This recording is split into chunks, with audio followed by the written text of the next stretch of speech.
Turning now to that WCNC Charlotte weather impact forecast. We have been hot, we have been humid, and those pop-up showers have certainly been catching us. Chris, will we see any rain today? There's a slight chance for an isolated storm, Kaylin, but it should be much drier than we have been. So check it out. Through August 17th, yesterday, we've only had 4 days that haven't had a measurable rainfall. We've had close to 7 inches of rain. That's the 8th most to the halfway point of August and the 26th overall most in Charlotte history for the month of August. And we're only halfway done. Check it out. You can only see these 4 tiles right here. And 2 of those tiles actually still had a trace of rain. So there's been technically only 2 days that haven't had a drop of rain. And one of them was yesterday. It's actually back-to-back Sundays. Today's high, very close to where we were yesterday, 94 degrees. We were 92 on Saturday. So we're feeling it once again. And check out these heat indices jumping up to around 100 degrees. I think likely we're feeling like the upper 90s from about 2 to 4 to 5 o'clock. And then after that, still feeling like 90 degrees around 8 p.m. Not great for the skeeter meter as well.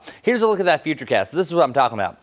There's a slight chance that you have an isolated storm starting around 2. You see this little bloop right here around Rock Hill. So this is going to be the worst case scenario. That's really between about 2 and 6 o'clock. We see some developing storms across Charlotte. Better chance right here from Morganton down over to Asheville. And then also down to the southeast around Rockingham. You have the best chance for a shower in the eastern part of our viewing area. And then going forward, I think we'll see an increased chance of rain heading into your Tuesday and then again on Wednesday. Now, most of the rain that we see across the Carolinas over the next couple of days is going to be right here in the eastern side of the state, especially over in the Outer Banks, as this guy, this gal rather, this is Erin. You can see that tight circulation right here. Now it's trying to recentricate its eye wall. So once you start to see really that clear eye wall once again, so it's going through that eye wall circulation cycle.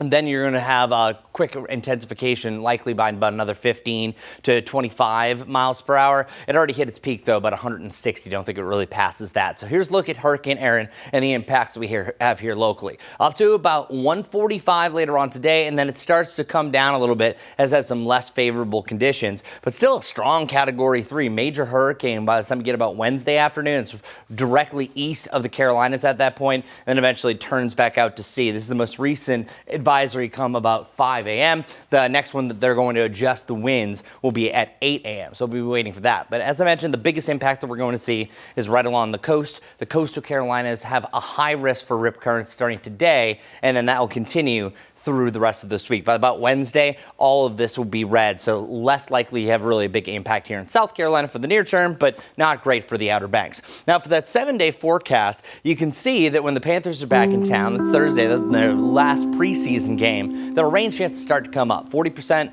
then to 50%, then back to 40%. So if you're going to see a thunderstorm, it's most likely going to be Thursday, Friday, or Saturday. Charlotte FC back in town with a less likely chance for rain on Sunday, but look at that. 85 degrees. So that means today is going to be the warmest day that we have over the next 7 days. That's Weather Report.